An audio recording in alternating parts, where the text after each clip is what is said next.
I've built hundreds of web pages on Tilda. As designers, we're actively trying to better understand our end user. A website is really a means for me to convey a message and validate a concept. I finally found a platform that I felt I could really get pixel perfect designs.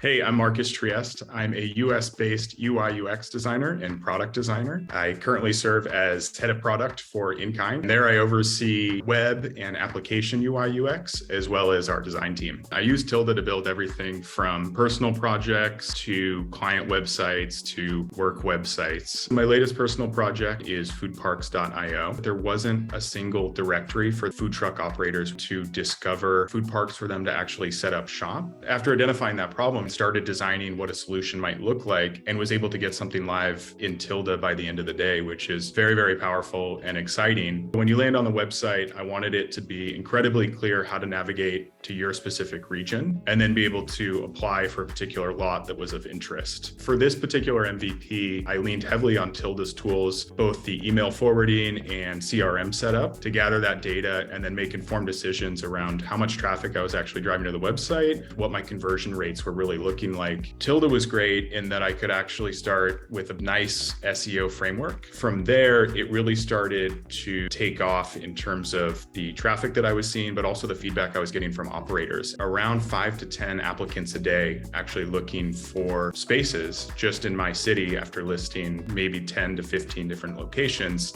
And they've actually been instrumental in me shaping the web application that I'm designing off of that concept.